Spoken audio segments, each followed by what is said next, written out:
primer lugar, agradecerles la presencia en este evento que para nosotros es una novedad. Recién lo hablábamos acá con los amigos. Nuestra fundación está en sus tareas nuevas, trabajando con mucha fuerza, con mucho vigor.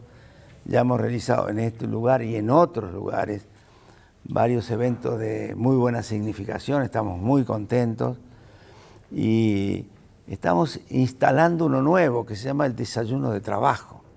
Es la primera vez, Daniel le decía, que vamos a hacer este evento y bueno, estamos muy contentos con la concurrencia, estamos muy contentos con el que va a ser el expositor principal y consecuentemente creo que lo vamos a repetir. O sea, la idea es una vez por mes por allí, con distintos expositores, distintas características, distintos temas, vamos a ir charlando sin perjuicio de las otras tareas de nuestra fundación que se vinculan con la capacitación, con la formación, con eventos empresariales, con comunicación del punto de vista de la temática exportadora, de la necesidad de la actividad productiva en nuestro país, que es tan importante y tan significativa, porque a través de esa actividad productiva aparece el tema del empleo, que es nuestra gran preocupación para tener todas las cosas como corresponde y funcionando adecuadamente. Así que yo simplemente agradecer nuevamente la presencia de ustedes, todos ustedes, decirles que me acompañan directores del banco y directores de la fundación, el caso de Carla Pitiot, que es nuestra vicepresidenta del banco y vicepresidenta de nuestra fundación, Marilisa Agnún, que es nuestra secretaria de la fundación y directora del banco, y Julián Maggio, que es el que nos tiene que dar la plata, porque es el tesorero de la fundación. Tenemos algunos chisporroteos con él, pero en fin. Hay que cuidar el dinero. Hay que cuidar el dinero. Bien, es responsable. Y bueno, y nuestro expositor, Daniel Marx, es un hombre, yo creo, extremadamente conocido para todos ustedes. Aquí me han preparado un currículum que si yo lo leo es medio largo, pero decir simplemente de su actividad pública, que ha sido secretario de Finanzas del Ministerio de Economía de la República Argentina y jefe negociador de la deuda externa. No es poca cosa, ¿no?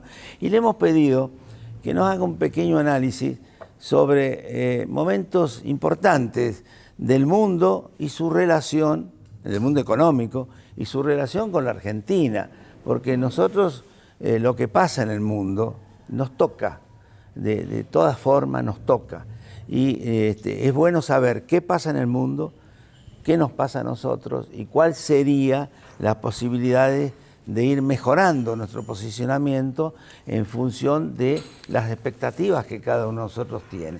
Lo acompaña Bruno, Juan Bruno, que también es un hombre que tiene una experiencia económica y también una serie de cargos directivos que ha tenido en la función pública. Así que yo no hablo más. Daniel, muchas gracias. Juan, muchísimas gracias. Y todos ustedes. Y la idea sería que vos, Daniel, hagas una exposición y luego esto está abierto para todas las preguntas y los análisis que ustedes quieran hacer, porque es un desayuno limitado en la cantidad de gente, así que podemos charlar, podemos conversar. Adelante. Gracias. Bueno, muchas gracias, buenos días, bueno, muchísimas gracias por la invitación. La verdad, un gusto estar con ustedes. Yo me voy a correr para el otro lado, porque está la presentación así, puedo ir pasándola. No me voy a detener en cada una de las diapositivas, sino más bien marcar algunos puntos y después yo la envío por mail para que la puedan distribuir y la puedan tener y digerir, si quieren, con más detalle. Pero básicamente, así como decía en la introducción, la idea es hacerlo relativamente interactivo esto. Si bien hay una exposición, no hay ningún problema que me interrumpan, hagan algún comentario, alguna pregunta específica y lo vamos manejando. Yo creo que es mucho más rico hacerlo de esa manera que simplemente tirar ideas desde un estrado para abajo. Yo creo, nosotros tenemos dos cuestiones acá, digamos, en distintas dimensiones. Las dos cuestiones tienen que ver poco las preocupaciones de la coyuntura y en Argentina muchas veces estas son altamente dominantes y después algunas reflexiones sobre lo que uno diría la estructura, que yo tiendo a pensar que son de las cosas más importantes, pero bueno, mucho de nuestra tradición es que nos tapa la coyuntura y nos perdemos un poco la perspectiva de la estructura. Lo otro, como decía Carlos, bueno, vamos a ir mezclando algunas cosas de Argentina propias, de las urgentes, si uno quiere, con algunas reflexiones de la situación internacional también y cómo combinamos uno con el otro. Entonces, la idea es entrar de estas dos maneras e ir manejándolo. Un poco el título trata de decir, además de los momentos decisivos por cuestiones que se van a tomar, la ilustración es que hay toda una visión que en Argentina sobran los pesos y faltan los dólares.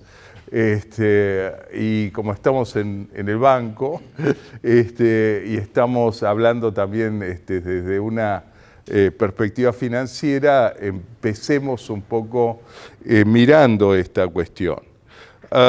Y lo primero que aparece muchas veces en el debate es, bueno, las reservas, la angustia de la situación de reservas internacionales del Banco Central. Y sin duda las llamadas reservas brutas han venido cayendo,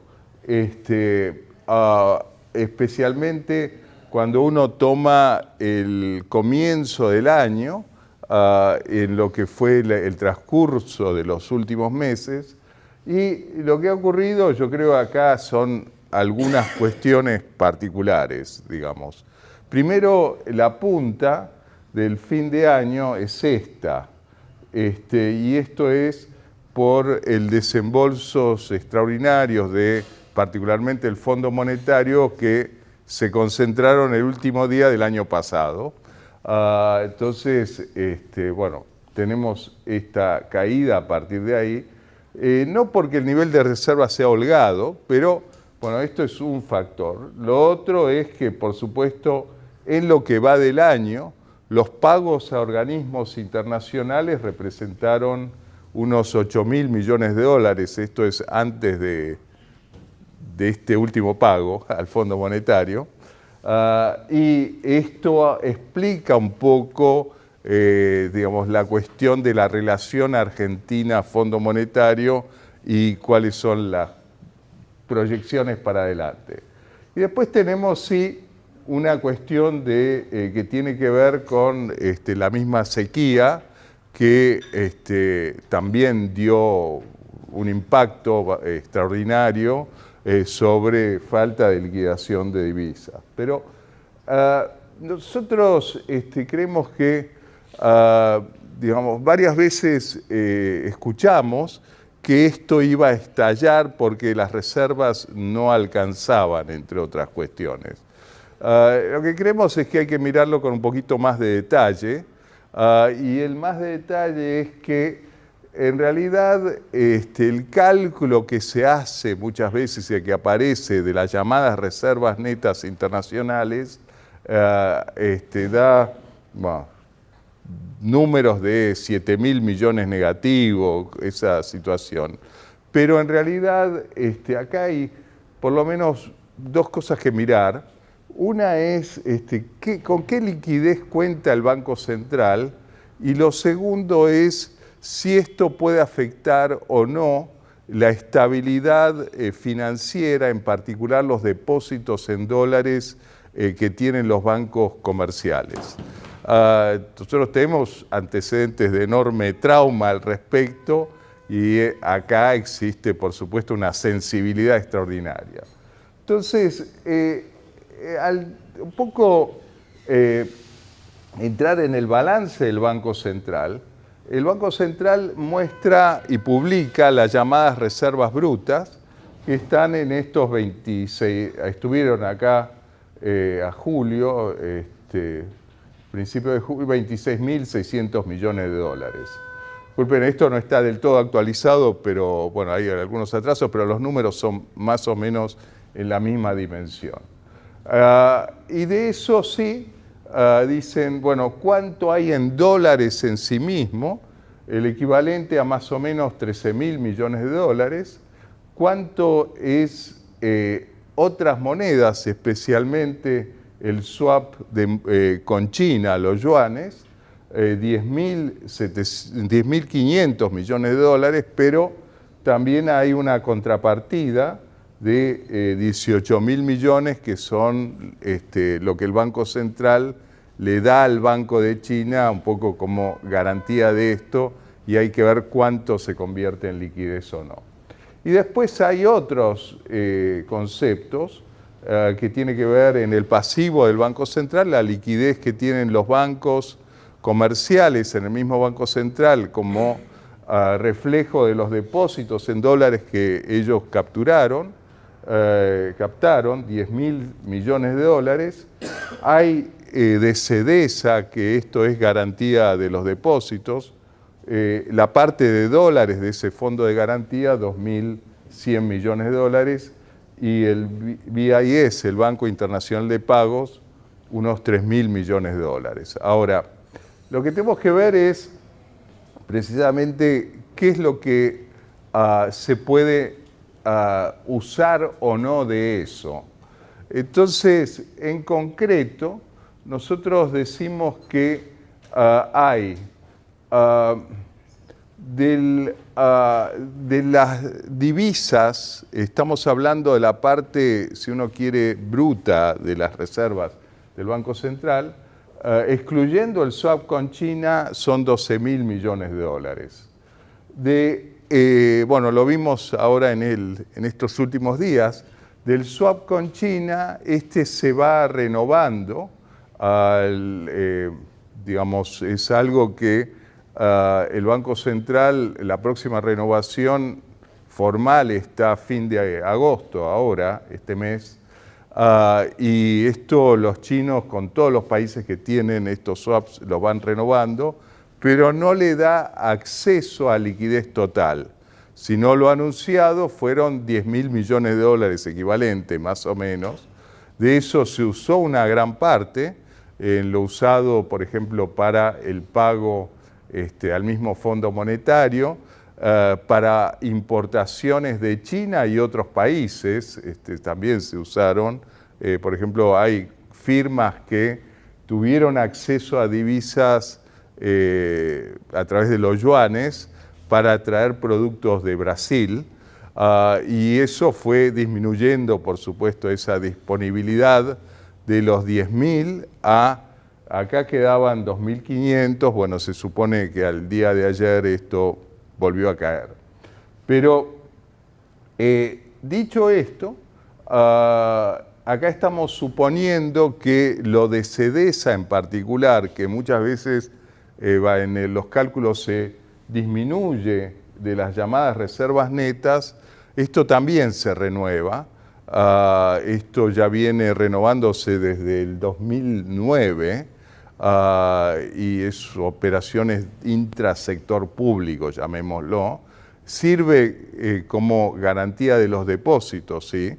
Pero en la medida que haya tranquilidad bancaria y además los bancos tienen esta liquidez de los depósitos en el Banco Central, habría como una duplicación. Entonces, la conclusión es, hay 14.000, o había 14.800 de liquidez contra 10.100 de lo que estaba en contrapartida de los bancos comerciales en el Banco Central por sus depósitos en dólares. Entonces, acá no, medido así, no se están usando los depósitos en dólares del público para hacer pagos afectando las reservas netas, sino que hay otras fuentes de liquidez que el Banco Central fue usando, y esto es un poco lo que también ayer se trató de transmitir indirectamente, diciendo que mantengamos un poco la calma porque los números demostrarían que eso está, por lo menos hoy, cubierto. Y esto, por supuesto, no significa que el futuro esté asegurado, porque, bueno, para el futuro se toman, y vamos a discutir, otras medidas cambiarias. El futuro tiene que ver cuál es el resultado de la intervención del Banco Central, especialmente en el mercado de cambios, y cómo esto va a ir afectando a las reservas futuras. Y tiene que ver con el esquema de vencimientos y desembolsos que pueda ir obteniendo de acá, por lo menos a los próximos meses. Entonces estamos un poco, yo creo que en una situación que no es de holgada en absoluto, pero tampoco es de colapso en ese sentido. Y yo creo que, bueno, estas varias veces anticipar que venía el colapso hizo, bueno, generar algunas dificultades, por lo menos para lectura de lo que podía llegar a pasar. Ahora, decíamos, esto tiene que ver un poco con la estabilidad de los depósitos en dólares también en los bancos, dicho que hoy más o menos están cubiertos, los depósitos del sector privado en los bancos comerciales están más o menos estabilizados en 15.000 millones de dólares. Esto había sufrido ya una enorme caída. Recuerden, bueno, en un momento llegaron a arriba de 30.000, 32.000 millones de dólares. En el mes de marzo, abril, hubo una caída de 1.000 millones que los bancos se enfrentaron. Y hoy ellos tienen una caja en sus tesoros de unos 1.000 millones de dólares, aparte de lo que tiene el Banco Central y aparte de lo que tiene prestado. Entonces, como que, digamos, en moneda extranjera, lo que mostramos al principio, que son estos colchones de liquidez, diría, están más o menos hoy atendidos, y un poco el desafío es cómo seguir manejándolo y después qué esperar para los años venideros también.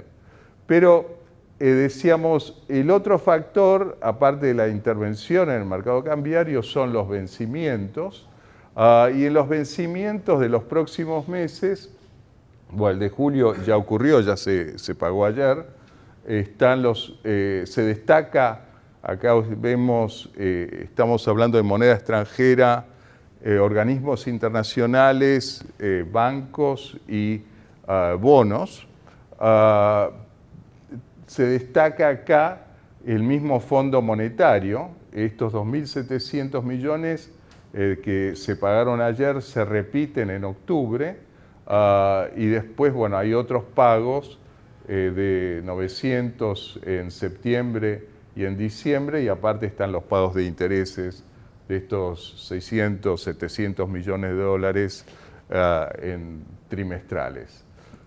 Y acá es donde, bueno, están diciendo va a venir el desembolso, por eso era crucial, y el resto no aparecen como pagos demasiado sustanciales. Esto yo creo que, por eso la relación con el Fondo Monetario en parte tiene que ver por la necesidad, donde los dos, entre el Fondo Monetario de Argentina, están ya como enganchados, y enganchados tiene que ver con el flujo de caja proyectado, y el tema es que digamos, el fondo, como sabemos, no reestructura, sino que más bien negocia y condiciona desembolsos a los resultados de esa negociación, y es ahí un poco las danzas que estamos teniendo repetidamente, y que hay que ver ahora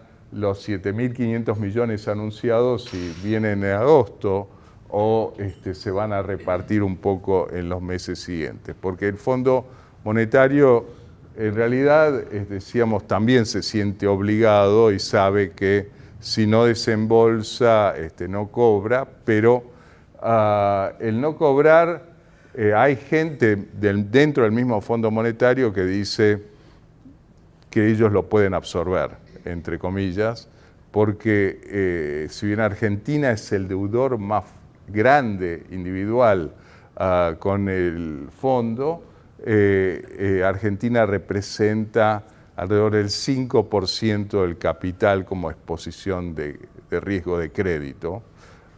Y esto, bueno, en otros países también hubo algunos defaults, no es que uno lo quiera recomendar, pero esos defaults terminaron arreglándose también. Entonces, eso hace un poco a las digamos, las perspectivas de pagos. Yo, una última reflexión acá. Si uno piensa el año próximo, con el Fondo Monetario hay a principios de año otros pagos similares a los de ahora, pero después se alivianan muchísimo los pagos. Van subiendo los pagos sí, que tienen que ver con los bonos emitidos por la reestructuración del 2020-21, que acá ven, particularmente en 2025 ya empiezan a incidir.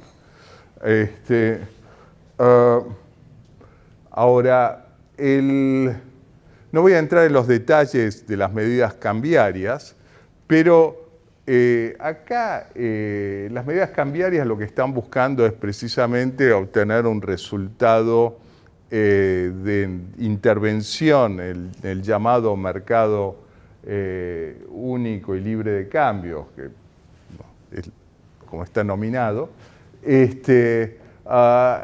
En definitiva, buscando, yo creo, una depreciación del peso en el mercado oficial, pero no hacerlo ni tan de golpe ni tan de frente, y haciéndolo con un resultado de mejora en las cuentas fiscales. Entonces, esto es difícil de administrar, pero bueno, por unos meses yo creo que vuelven a intentar. Y esto tiene que ver con el dólar especial de agro, las liquidaciones de estos días, y tiene que ver con el encarecimiento de importaciones y restricciones, además de encarecimiento para todo tipo de pagos. Y esto está generando una situación que algunos dicen, dificultades en la programación de la actividad económica de las empresas, está generando algún encarecimiento de los insumos y, en definitiva, también algunas cuestiones que tienen que ver con impactos sobre el nivel general de precios, inflación y disponibilidad. Pero, decía lo otro, es por el lado de los pagos, acá ven la manera de depreciar el peso significa mayor recaudación tributaria, y esto es lo que también están buscando en términos de las mejoras en las cuentas fiscales, por lo menos durante un tiempo, y esta transición que después supuestamente esto se va a tener que revertir. Pero los distintos impuestos país y otros, llevan a esas alícuotas, y esto da, alguna, decía, mejora en los ingresos, por lo menos para este año en materia fiscal, que, bueno, acá varía, pero en términos de reducir el déficit que se venía proyectando en las negociaciones con el Fondo Monetario, bueno, tiene un impacto que en términos del producto le puede dar 0,40 y esto hace un poco a la meta fiscal que todavía no se publicó, pero que dicen que va a estar tipo 2% del producto.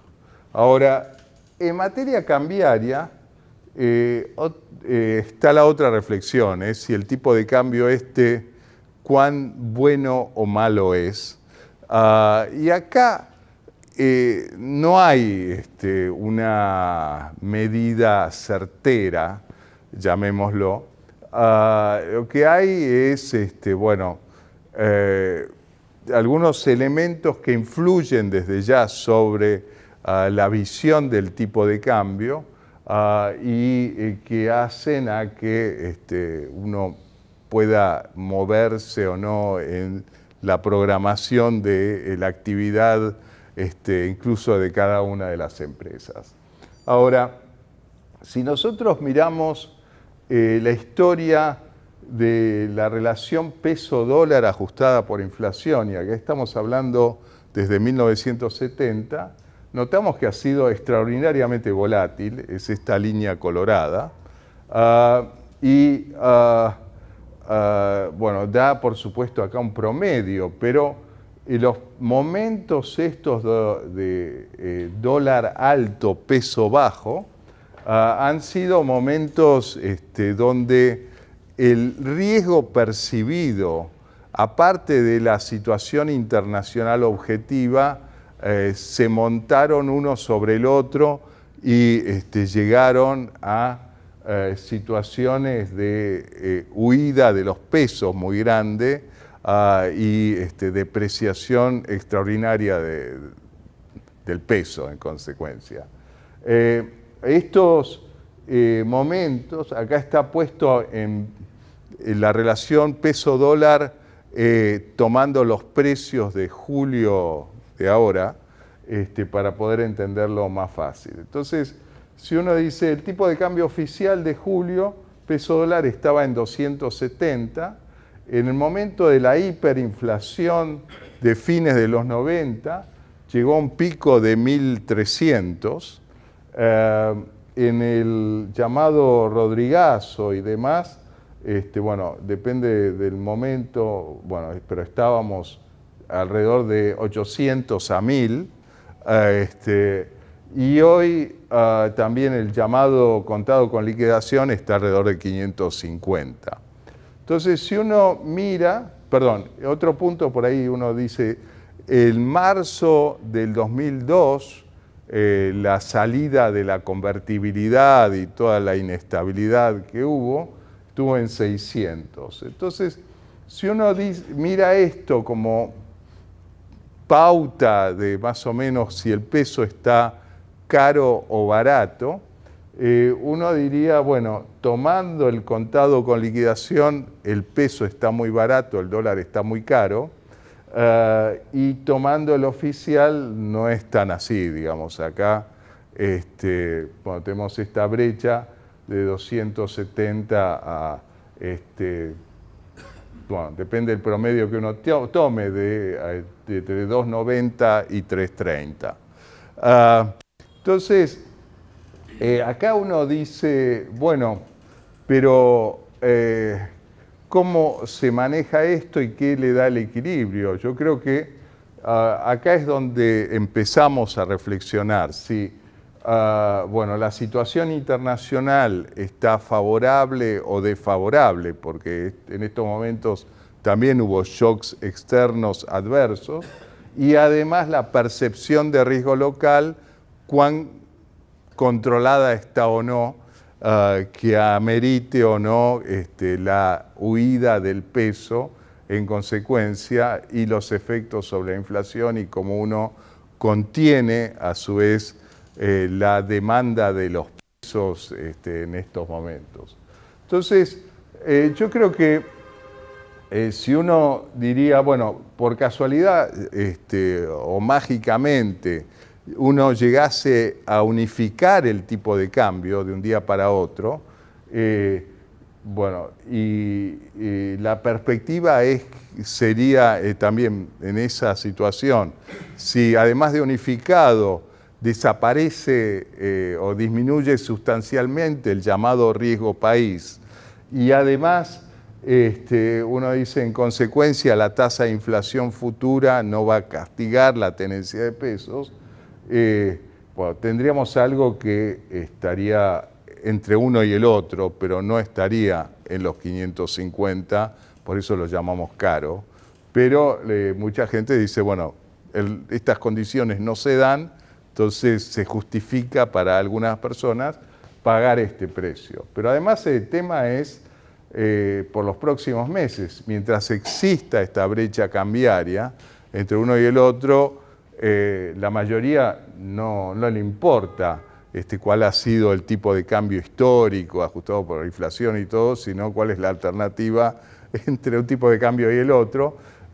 Y esto dificulta muchas veces la acumulación de reservas por el Banco Central. Las brechas en general terminan asociadas a pérdidas de reservas por el mismo Banco Central.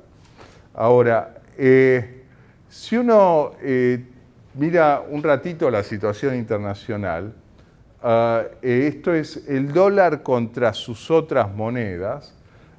Acá lo que decíamos también es, ven, fines de los 80, principios de los 90, teníamos un dólar relativamente caro. En el 2001 también, y teníamos estos momentos donde el dólar había venido de una situación relativamente cara también, y hoy también está más del lado caro que del lado depreciado. Vemos esto es contra las otras monedas, por ejemplo el euro y demás. Entonces, en la medida que esto ocurre, Argentina, como muchos países emergentes, está afectado y el tipo de cambio de la paridad peso-dólar tendría que estar más alto de lo que ha sido un poco el promedio histórico. Por supuesto, las tasas de variación no son de las de Argentina. En Argentina habíamos visto movimientos de 100% más entre uno y el otro. Acá estamos hablando de desvíos de 8% entre el promedio y la situación reciente. Pues lo otro es, por supuesto, Argentina depende mucho de la exportación de productos agrícolas y la generación por ese lado. Lo que vemos es que la coyuntura no es mala de ese punto de vista. Lo que tenemos es una cuestión de cantidades, claramente, que afectaron este año. Y además lo que pueden ser las liquidaciones que efectivamente puedan ocurrir dada esa situación de brecha. Pero si uno dice estos precios más o menos se mantienen y se revierte la cuestión climática, y cambia un poco la actitud respecto a la brecha o se puede disminuir sustancialmente la brecha, esto debería normalizarse y la liquidación de divisas por ese factor digamos, normalizada significaría un aumento de, algunos dicen 15.000, otros dicen 20.000 millones de dólares entre el 2024 comparado con el año presente. Ahora, otro es bueno, la situación de tasas de interés. Yo creo que acá también, bueno, hoy tenemos tasas llamadas libre de riesgo, que uno toma en general el bono de Estados Unidos de corto plazo, alrededor de 5,5%. la perspectiva que marcan las tasas largas de estos mismos bonos del Tesoro están hacia abajo, a veces no tan hacia abajo, pero están marcando tasas de 4% anual, lo cual también es una cuestión que contra otros momentos de crisis financiera argentina, que las tasas, bueno, depende de los momentos que miremos, pero estaban 7%, digamos, 2 décadas atrás. Los 80 estaban arriba del 15% en el pico, después el alivio fue cuando llegaron al 10% anual. Estamos hablando de tasas nominales, por lo menos en estos momentos, bastante más aliviadas que esas situaciones de crisis.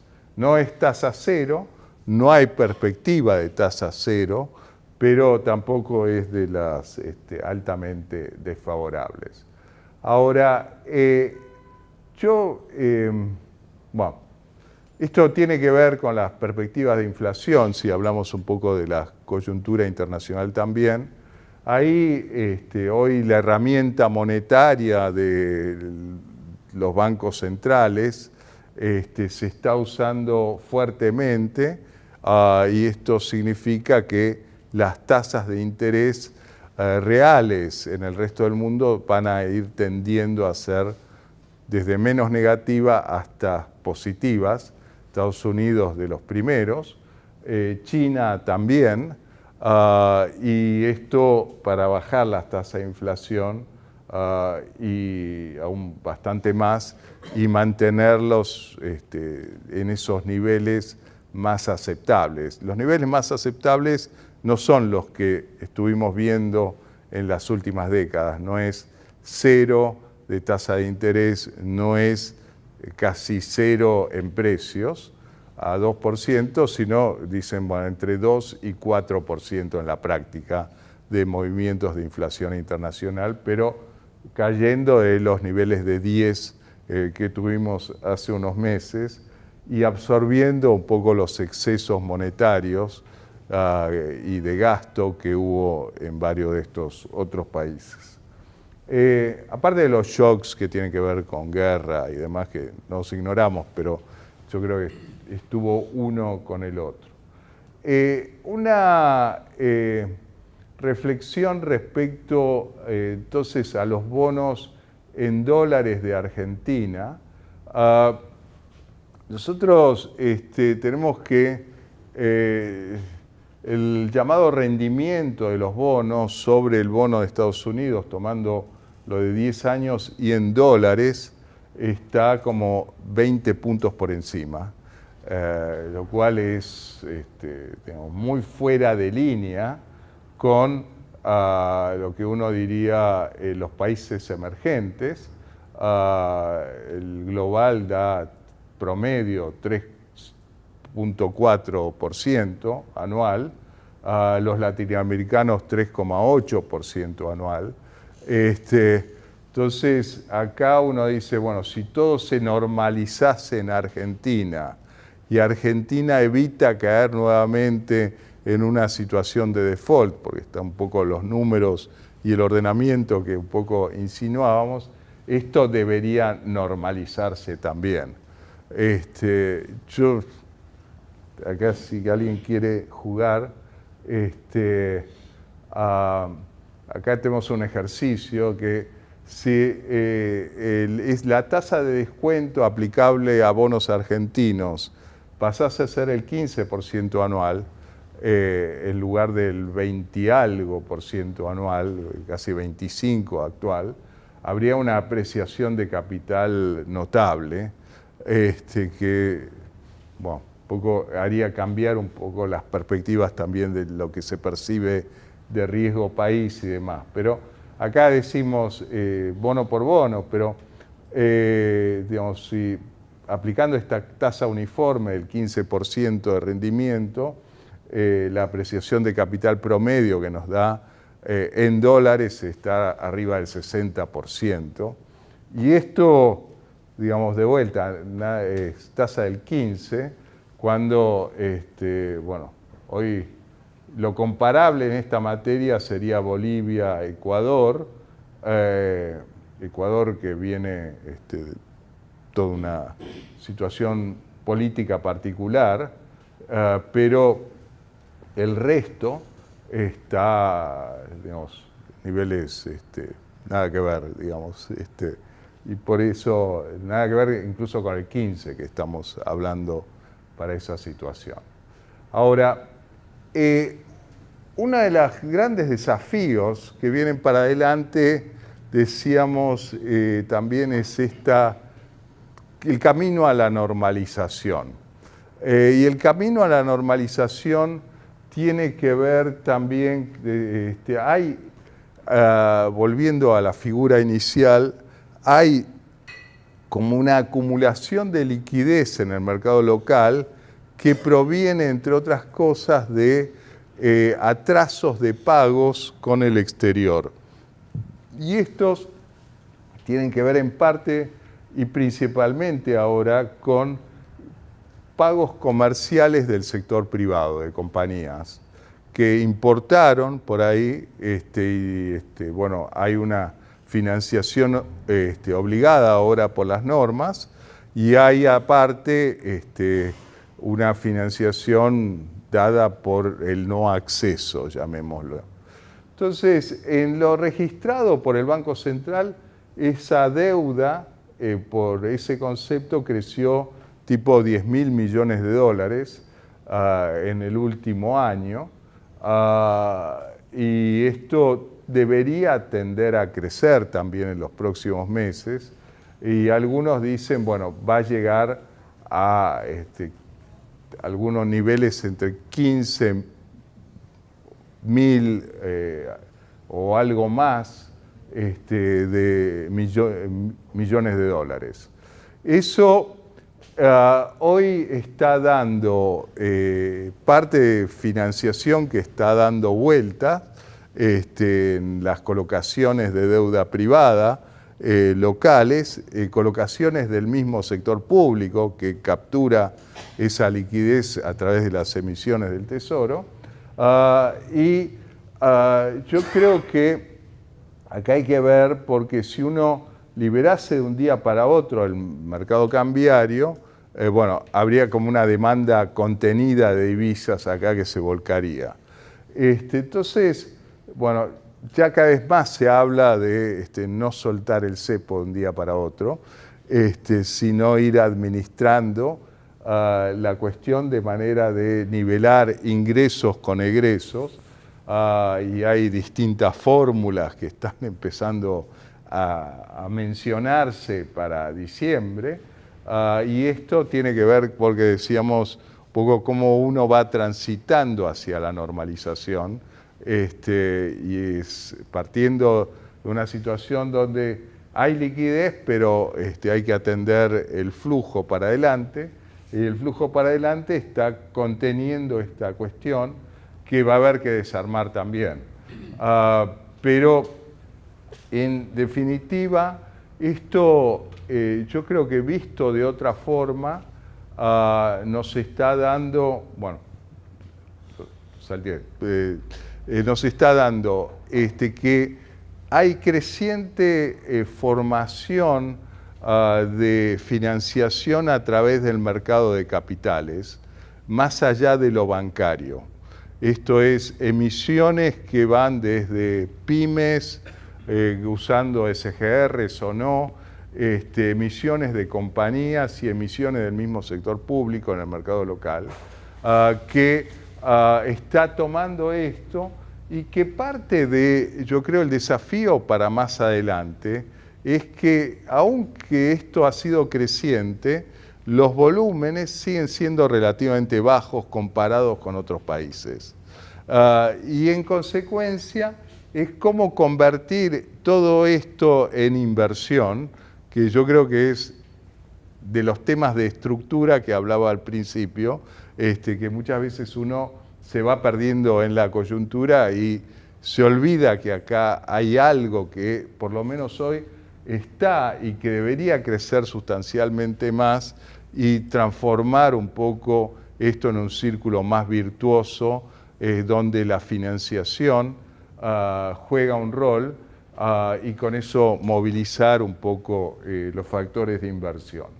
Ahora, en esto, digamos, yendo a la política monetaria, bueno, es conocido que hay que ir recuperando algunos niveles de precios relativos que están desequilibrados, que van siendo algunos menores o no, pero que en definitiva la recuperación de esos precios relativos impacta en la inflación.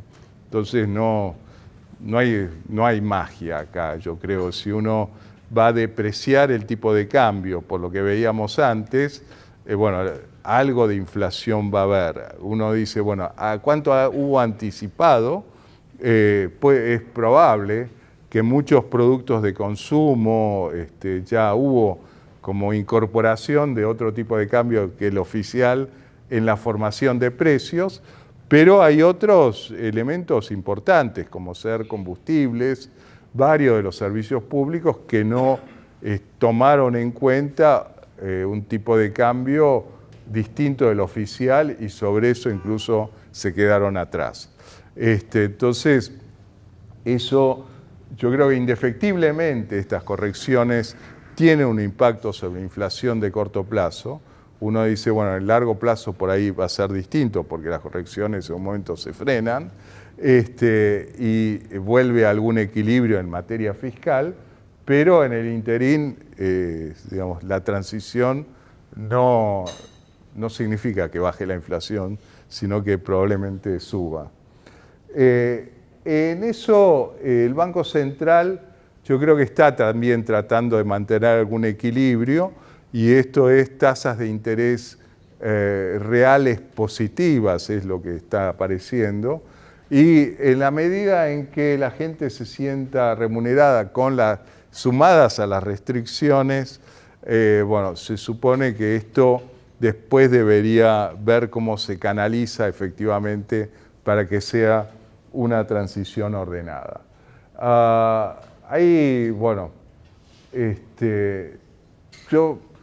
la reflexión es que no se nota una desmonetización de la economía en consecuencia. Por supuesto, la gente no está absolutamente muy contenta de mantener los pesos, todos, pero entre las restricciones, las tasas de interés y los movimientos, si uno mira la llamada demanda de dinero en distintas definiciones, y esto es comparado pre-COVID con julio de este año, ha crecido. ¿Cuál es el gran factor? No sabemos muy bien, pero la realidad es que ha subido y que ahora hay que manejar un poco, decíamos, estos desequilibrios o estas diferenciales, pensando cómo se llega a un círculo virtuoso. Pero, decíamos, también las mismas acumulación de liquidez en compañías, en definitiva, se nota en los plazos fijos. Hay varios que llegan a plazo fijo vía los fondos de money market también, y esto está contemplado en estas cuentas, pero tenemos una suba de más de 4 puntos del producto en la monetización. Ahora, uno dice, bueno, esto entonces, una visión para algunos es, bueno, soltamos todo y esto se escapa, y otros dicen, bueno, 22% en la cantidad de dinero amplio en relación al producto, comparado con cualquiera de estos otros países latinoamericanos que mencionábamos como normales, es una fracción, digamos, es un tercio más o menos, entre la mitad y un tercio en relación al producto de lo que uno estimaría como normal. Entonces, esto también son de las cosas a reconstruir, pero de alguno también puede decir, bueno, el punto de entrada en alguna medida no es tan desfavorable porque ya está como anticipado todo lo peor. Y dentro de lo peor, esto decíamos por los precios de los bonos, por el precio del contado con liquidación, y por consecuencia el grado de monetización, ya en definitiva uno puede ver crecer los mecanismos de financiación y actividad. Yo salteé recién lo que son los factores de creación y absorción monetaria, que más o menos no nota cosas muy raras, pero acá lo que sí tenemos también es que, dada la situación así un poco de parálisis estructural, llamémoslo, para ahí parálisis, no sé si es una palabra fuerte o no, pero hay, desde mi punto de vista, un faltante importante de mecanismos de movilización de ahorros para proyectos de inversión. Eso es lo que quiero decir. Pero con esta liquidez que estábamos mencionando, si uno mira los balances de los bancos también, tomando prepandemia a pospandemia, los préstamos al sector privado en general, ajustados por inflación, cayeron y la exposición al sector público creció. Acá da menos 18 y más de 100% si uno toma entre títulos públicos y LELIQs y otras cosas que los bancos fueron comprando.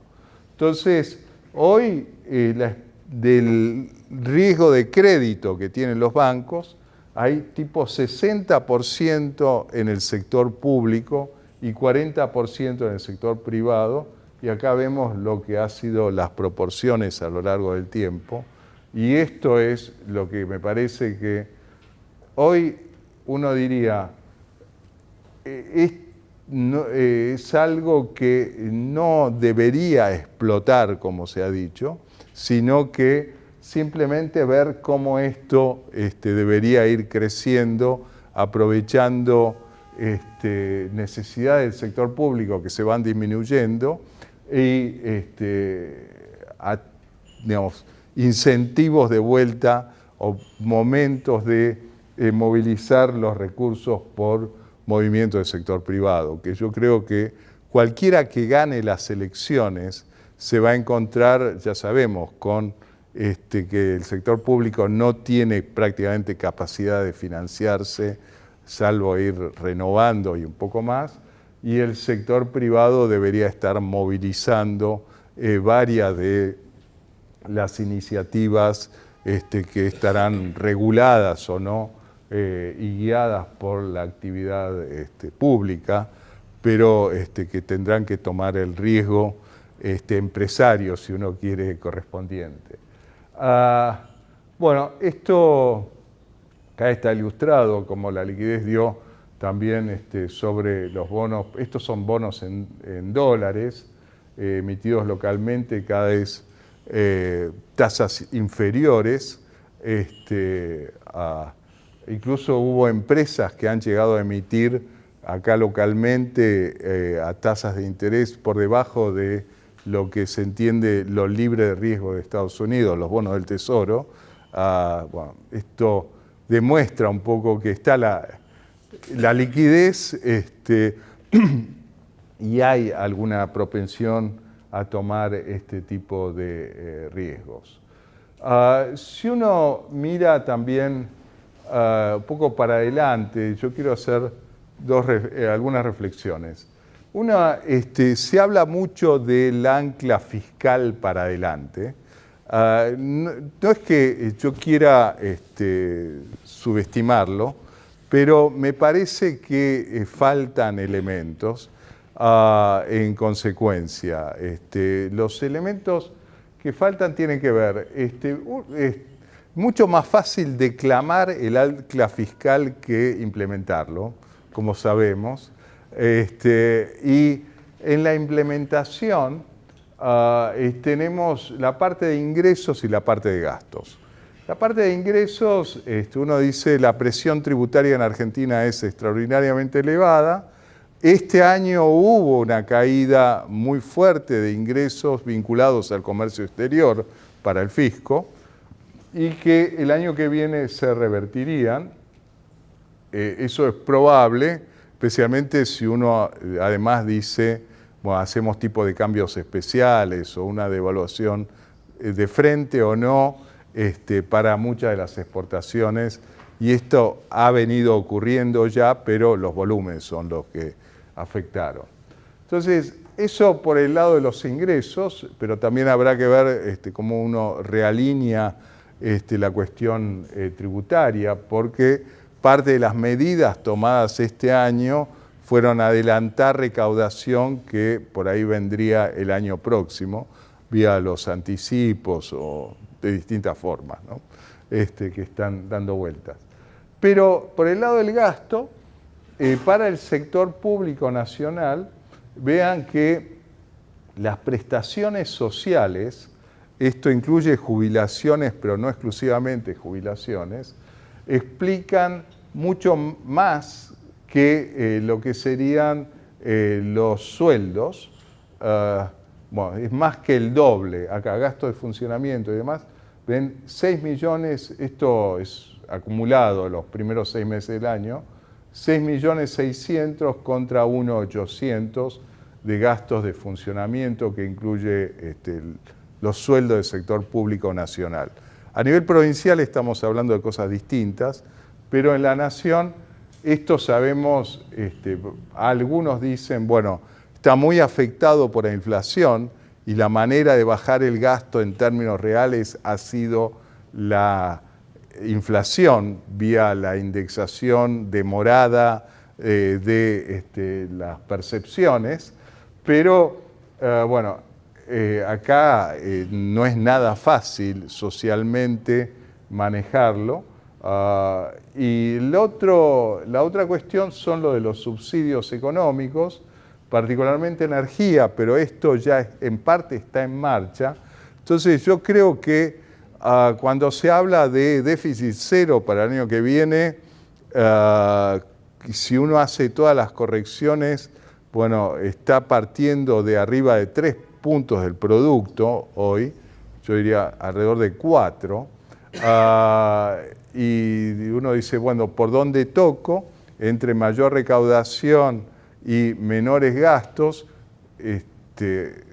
y además con demoras en las implementaciones, parece que es bastante difícil llegar el primer día a déficit cero.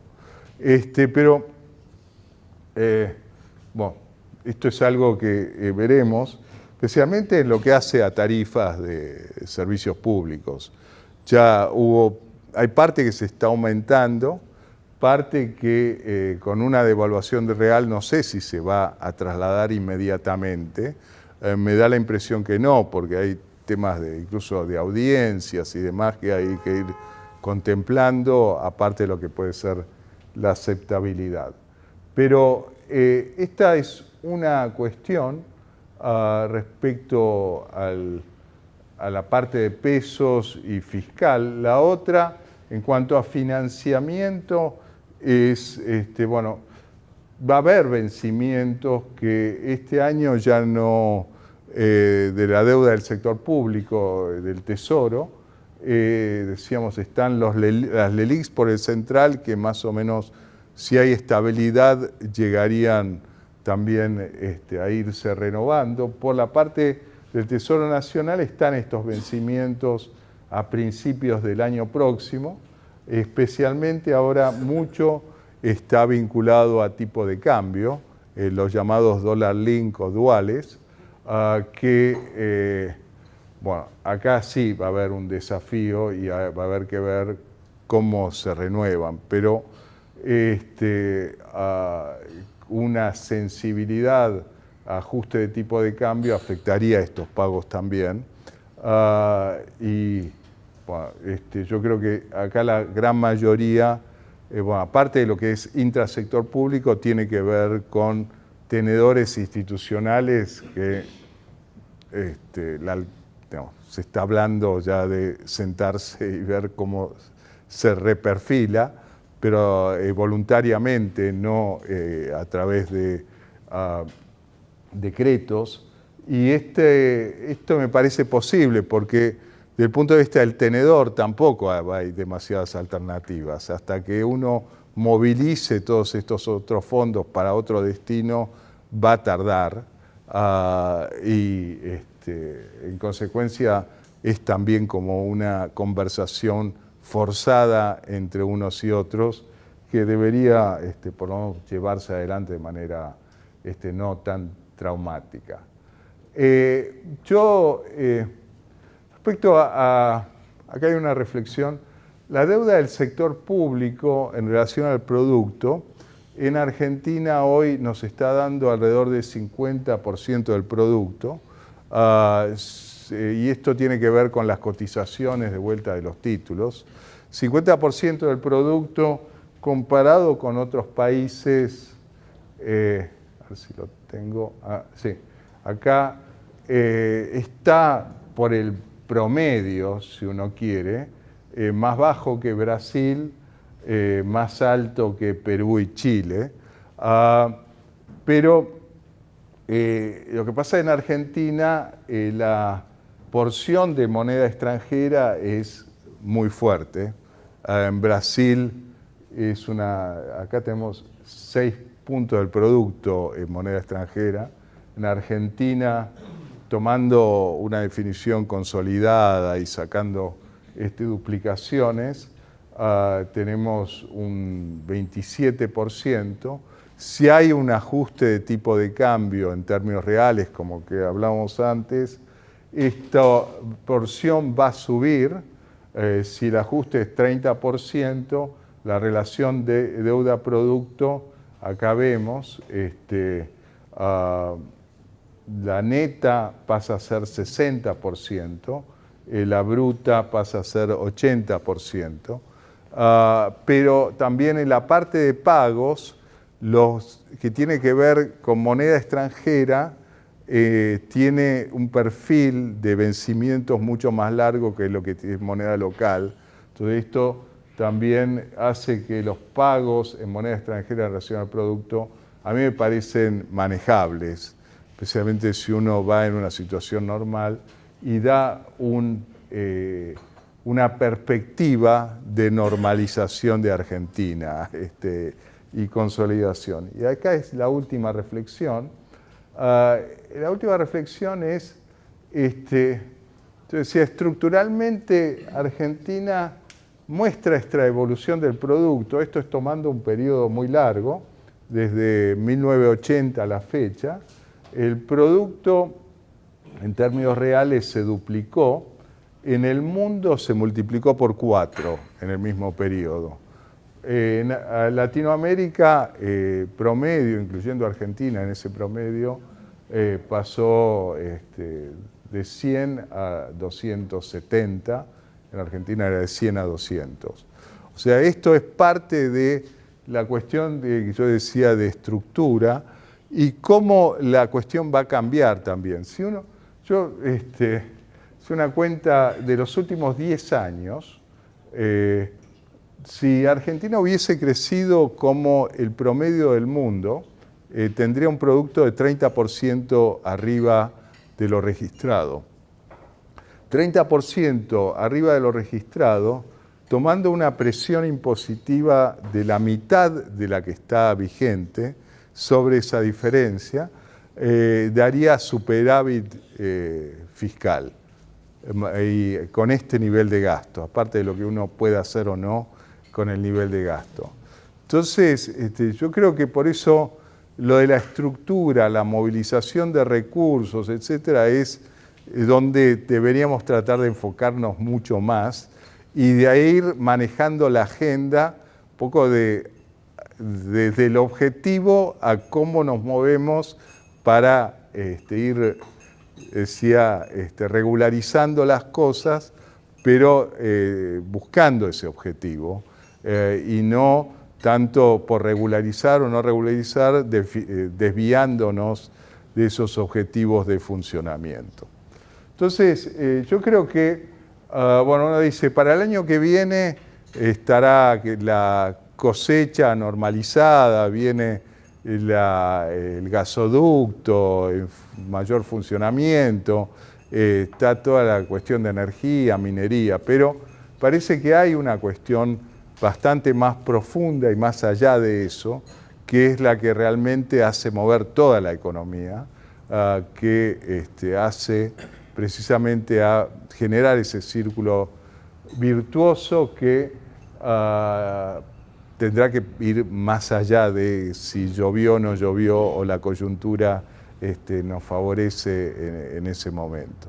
Y esto es un poco, yo creo, la reflexión que quería dejar. No sé, Carlos, ¿querés algo más?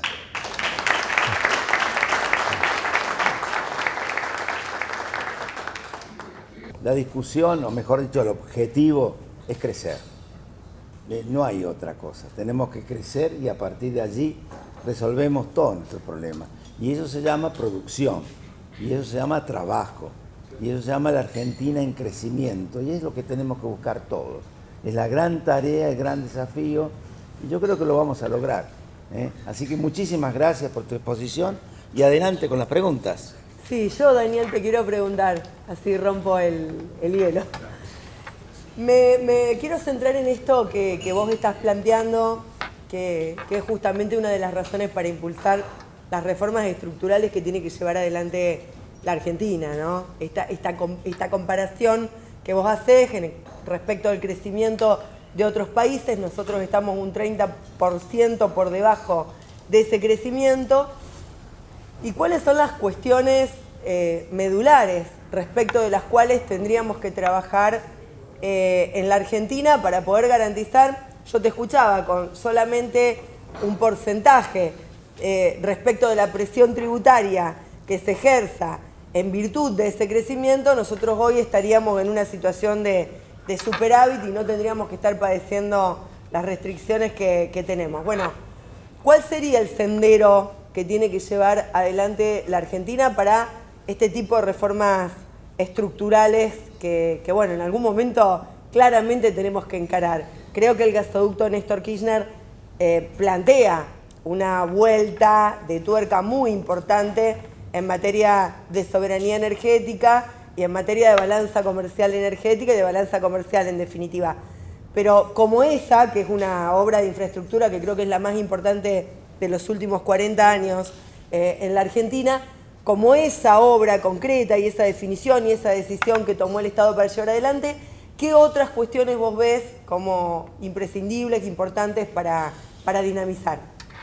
Sí, yo creo que, a ver, hay que entrar mucho en detalles, pero me parece que para entrar, yo creo que el Estado, digamos, debería reforzar mucho los organismos de regulación, supervisión, y no necesariamente meterse en todo lo que tiene que ver en la producción. Porque no tiene plata y sí hay mucho para hacer y ordenar. Y esto, yo creo que, por ejemplo, en materia de energía, que mencionaste, hay cuellos de botella, aparte de lo que es el gasoducto, hay cuellos de botella en transmisión eléctrica, importantes, y mucho habla de, bueno, dar más generación, o fomentar generación, renovables, etcétera, cosa que no estamos en contra, pero hay mucha ineficiencia en lo que es el uso de la energía y cuello de botella en la transmisión, de transporte, exacto. Entonces, creo que hay que entrar en ese tipo de cuestiones, pero muy de lleno, y me da la impresión que hay por todos lados de eso. Pero yo creo que, digamos, por el lado de, uno dice, bueno, ¿cuál es el camino? Bueno, está todo el tema de funcionamiento del sistema de precios y todo, que hoy, digamos, tiene un déficit. Uno dice, bueno, ¿lo estoy arreglando o no lo estoy arreglando? Me parece que algo sí, pero todavía falta. Y en eso también, bueno, si uno pone este tipo de manejos y después va liberando el mercado de cambios, eso debería ser parte del círculo virtuoso. Por eso decía, es entrar un poco, no solo en la super macro, sino entrar en la micro. Me sorprendió la estadística, ¿no? Que yo no tenía claro que estaba aumentando la monetización, digamos, vos mostraste ahí, de 2019 a 2023. Cayó la base monetaria, pero aumentaron los depósitos. Digamos, eso es bastante, digamos, sorprendente y promisorio si de verdad lográs bajar un poco. Es una pregunta, Claro. Si lográs bajar la inflación, aumentar un poco más la monetización y subir un poco los préstamos al sector privado. ¿Estoy cierto en la razonamiento? No, es cierto. La cuestión es, bueno, cómo haces el traspaso, digamos, porque no todo el dinero es tan fungible desde ese punto de vista. Digo, el dinero es fungible, pero no tanto en el que alguno está ahí atrapado porque quiere pagarle a su proveedor del exterior, pero hay otros que han acumulado muchos dólares simplemente para salirse de pesos. Entonces ese es el traspaso que decía que hay que hacer. Y por eso decía, hoy hay una liquidez y bueno, nosotros nos encontramos hace unas semanas y yo te decía, hay empresas que se están financiando relativamente bien. Ahora, son proyectos chiquititos, estos comparado con lo que se puede hacer. Y cuando se hablaba, yo no entré en todo esto, pero a diferencia de otras situaciones de crisis argentina, hoy tenemos un salario medido en dólares libres en particular, en Argentina muy bajo. Entonces, uno dice, bueno, la recuperación del salario, como lo hablamos, tiene mucho que ver. Si uno logra como insertar a Argentina inteligentemente, competitivamente, hay mucho para ganar, especialmente cuando uno empieza a ver cómo ganar en productividad también.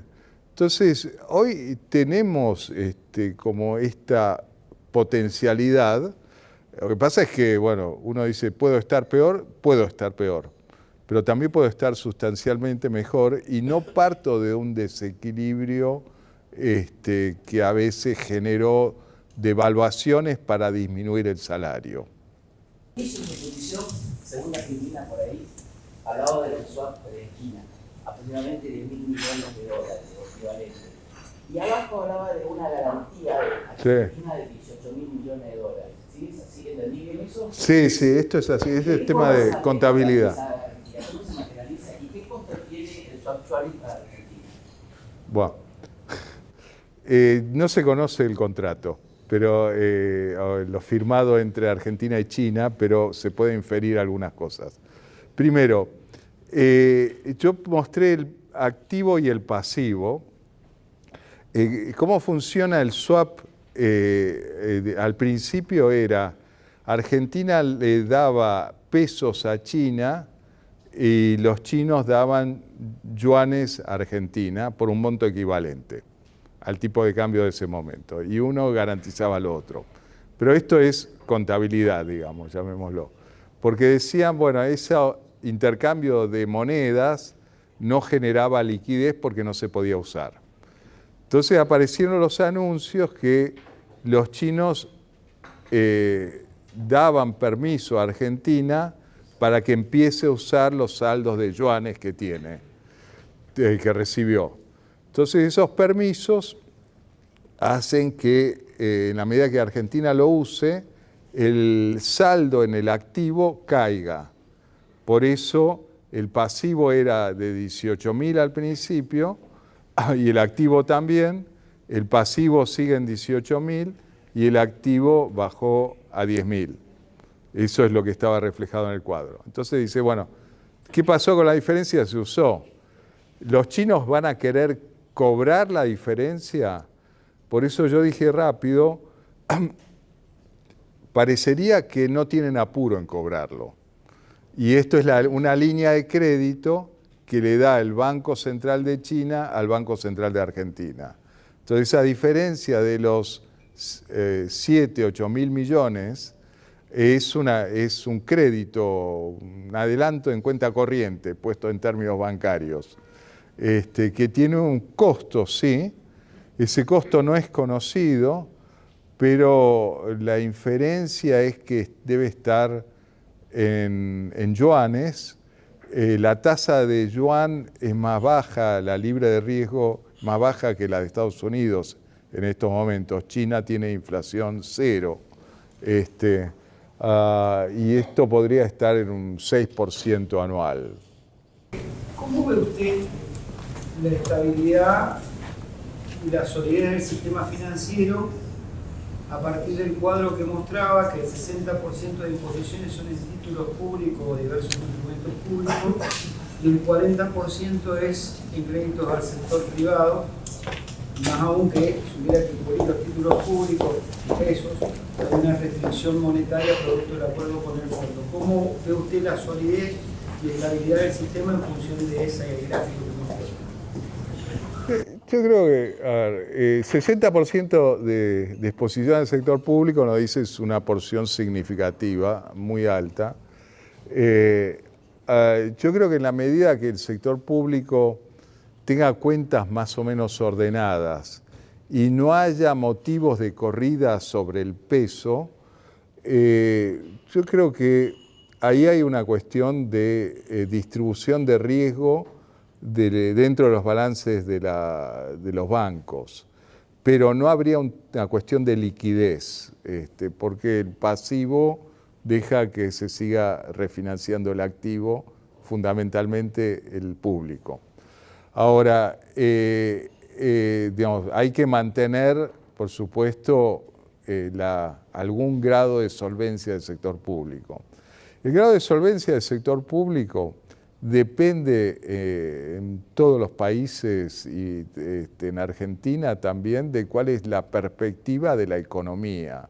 Yo por eso decía, está la cuestión fiscal, yo no la quiero menospreciar, pero si la perspectiva de Argentina es de crecimiento y dar los motivos para que sea un crecimiento sostenible, más allá de si llovió o no llovió, digamos, el balance va a mejorar para el sector privado y para el sector público y los bancos, que son los que intermedian. Si no es así, tenemos un problema todos, digamos, incluyendo a los bancos. Los bancos es la parte más sensible muchas veces, porque digamos, los movimientos financieros, bancarios, son mucho más veloces que lo que puede ser poner en marcha una empresa. O llevar adelante un plan de producción y ventas. Pero yo creo que no, digamos, no es un tema hoy que sea de mayor preocupación. Creo que el Banco Central ha mejorado mucho la superintendencia en los últimos años, pero no puede cubrir el faltante de una economía que funcione o que no funcione. Y si es así, es un tema manejable, absorbible. Allá adelante, perdón. No, antes hablaba usted de los sueldos. Era un momento en el que la Argentina tenía sueldos bajos y que se podía aprovechar.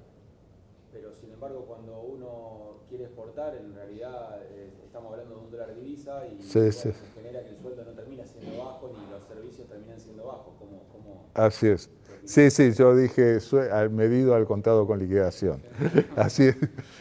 Sí, no, bueno, es de las cosas que va a haber que enfrentar. Sí.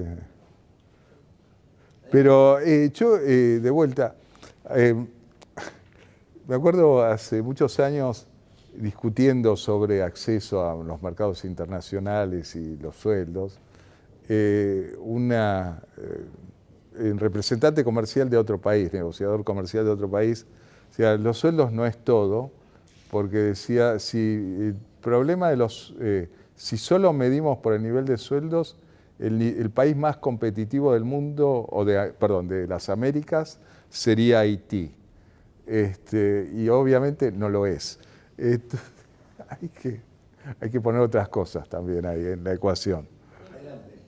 Con relación a eso, y hablo de una empresa exportadora que exporta casi 90% desde el año 89 en adelante, cada vez que se retrasa el tipo de cambio o que se mantiene por debajo de la inflación, el problema no es tanto el tipo de cambio, el problema es que los costos van aumentando a un ritmo superior. Entonces, nuestro costo en dólar sube, Sí. y después de 15, 20 años ya se han hecho reestructuraciones, reingeniería, incremento de competitividad. Realmente para una compañía que hoy esté en el mercado exportador hace tiempo, los programas de optimización de competitividad ya pasaron, ya se dieron y hoy están en niveles en donde aumentos de inflación por encima de lo que sería la evolución del tipo de cambio van generando un deterioro en el margen que es significativo.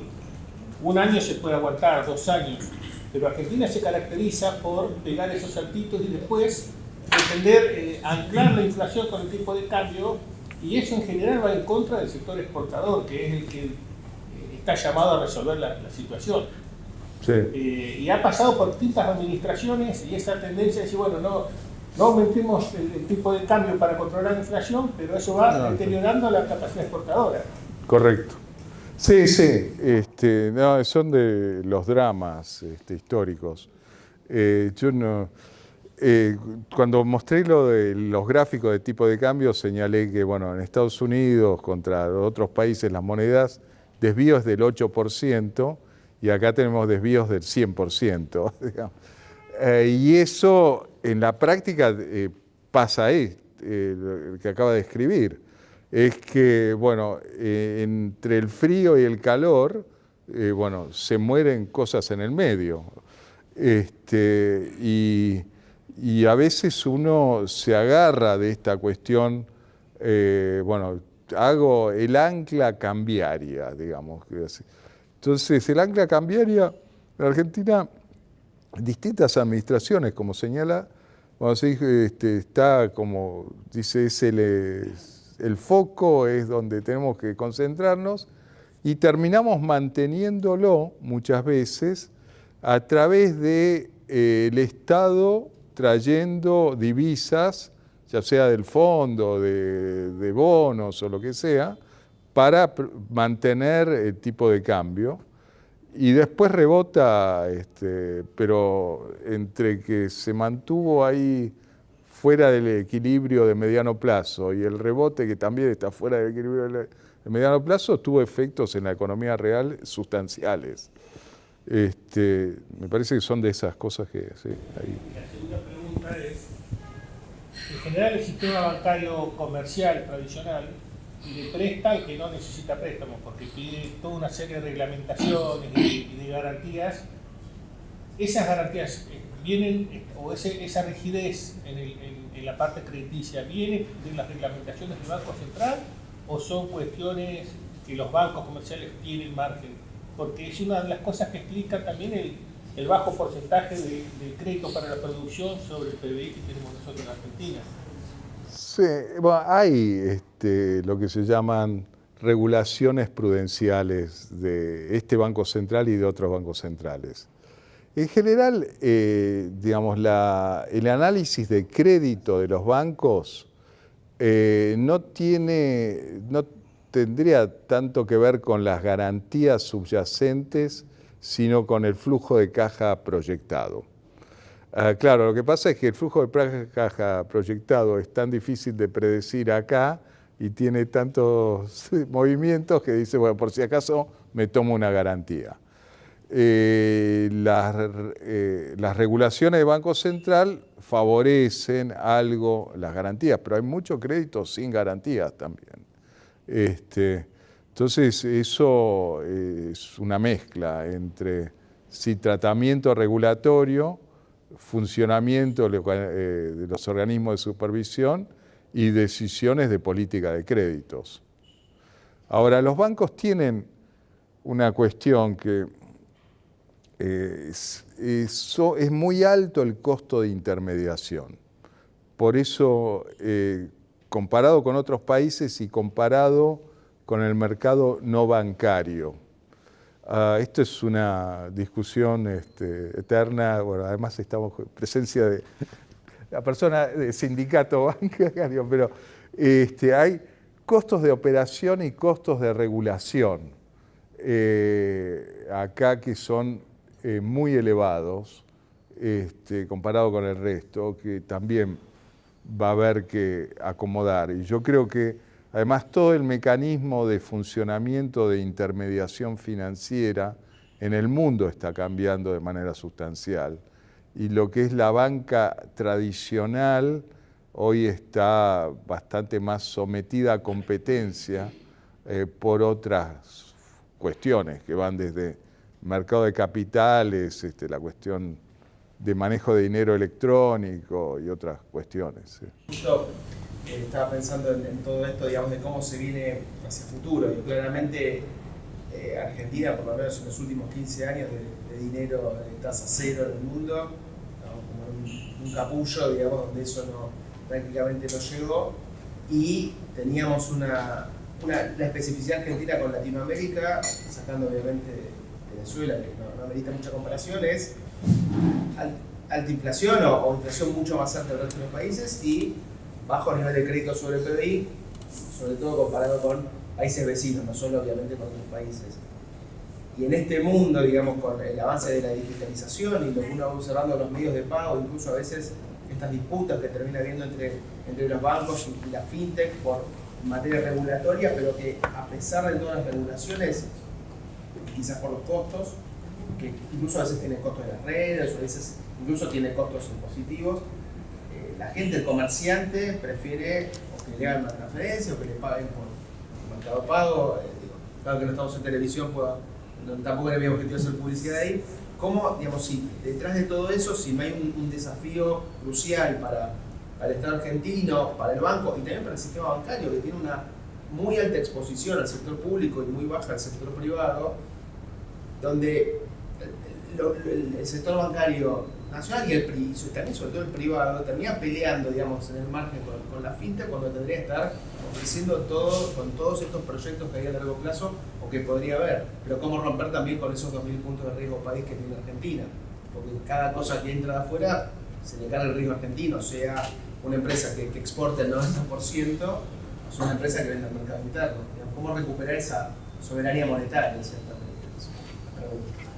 Sí, varias cosas.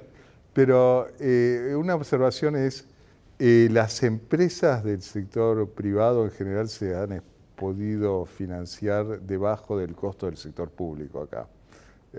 Algo se han escapado del riesgo país. No todas, ¿no? Pero algunas. Yo creo que sí, esto no va a ser magia. Se tarda en construirlo, pero países como Perú, que tiene todas sus crisis políticas y tenía su hiperinflación, su dolarización también, poco a poco fue saliendo y fue armando algo que dentro de todo la economía funciona. No diría, nada es perfecto, pero se ha logrado como ir recuperando, digamos, el sol como moneda creíble, y es moneda de ahorro y hay préstamos de largo plazo hoy en soles a tasas de 7% anual. Cuando digo largo plazo, 10 años. La actividad financiera hace 50 años, ¿usted piensa que debería ser modificada? Yo creo que sí,